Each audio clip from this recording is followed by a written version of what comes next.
এই লাউ শাকটা আমাদের নিজের খেতে, টিনের ঘর, মাটির উঠান, সবই খুব সাধারণ। কিন্তু জানো, একদিন এসব দিন আর থাকবে না। বাড়িগুলো বদলাবে, মানুষগুলো বদলাবে, আমরাও বদলাবো। আজকাল আমরা পাকা বাড়ি দেখি, চকচকে ঘর দেখি, ভালো লাগে। কিন্তু ওই ঘরের ভিতরে থাকা হৃদয়টা পাকা নাকি নরম, কিন্তু সেটা দেখা আমাদের সময় আর হয় না। যখন জীবনে যুদ্ধ আসে, অশান্তি আসে, দুর্ঘটনা আসে, তখনই হঠাৎ মনে হয় পাকা বাড়ির চেয়ে কাঁচা বাড়ির উষ্ণতায় বোধহয় বেশি সত্য। আমি বলছি না আমি ভালো মানুষ, আমি শুধু বলছি আজকের দিনে টাকা সবাই কামাতে শিখে, কিন্তু হৃদয়টা কয়জন আগলে রাখতে পারে? জীবন নিয়ে ব্যবসা হয়ে গেছে, অশ্লীলতা নিয়ে ব্যবসা হয়ে গেছে, সব কিছু কীরকম জানি একটা প্রকৃতির সঙ্গে আমরা জানি একটা খেলা খেলছি।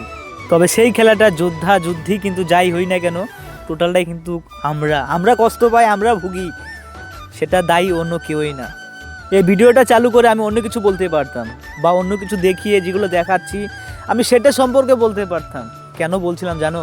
সত্যি যা দেখছি পাড়ায়, গলিতে, শহরে, জায়গায়, গ্রামে, সব জায়গাতেই আর কি, একটা মানুষের দিক পাল্টানো এখনও অনেক অনেক অনেক দরকার।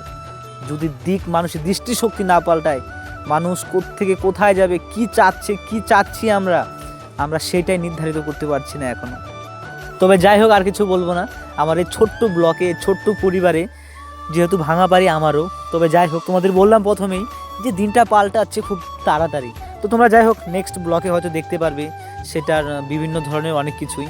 তো এটা নিয়ে আমি কখনও মানে দুর্বল বা সেরকম কিছু ফিল করি নাই, বা আমি দেখাই নাই সেরকম করে আজ পর্যন্ত। কিন্তু আজকে দেখাচ্ছি এই কারণেই, আমি জানি এই দিনটাও স্থায়ী না, অস্থায়ী কি স্থায়ী তোমরা বলবে একটু কমেন্ট করে। আমি একটু কনফিউশন হয়ে গেলাম, তার কারণ কিছুটাই পার্মানেন্ট না, সব কিছুই পাল্টাচ্ছে। লজ্জা পেয়ে লাভ নেই, যেটা রয়েছে বা সেটা রয়েছে, গর্ব করে বলতে পারি। যাই হোক, এখনও হাত পা ভালো রয়েছে, মা বাবা রয়েছে পাশে, সবাই পাশে চলতে পারি আর কি একসঙ্গে। তো যাই হোক, এটা সবচেয়ে বড় পাওনা, বড় পাওয়া।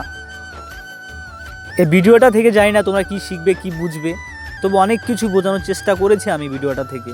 আর তোমরা দেখেছো রিসেন্টলি আমি যে ভিডিওগুলো ছাড়ছি টোটালটাই হচ্ছে আমার একটু অন্য রকমের ভিডিও। বাকি তোমাদের যদি ভালো লেগে থাকে তাহলে অবশ্যই কিন্তু একটু কমেন্ট করে যাবে যে ভিডিওটা কীরকম লাগলো। আর আমার কথা কিন্তু একটু এদিক সেদিক হয়, তো প্লিজ সেরকম কেউ মাইন্ড করবে না। তবু এইটা মনে রাখবে যে যাই হোক, অন্য মানুষ তো কথা বলতে পারে না, আমরা তো বলতে পারি কথাগুলো, এতেই খুশি আমরা। দেখা হচ্ছে পরবর্তী ভিডিওতে।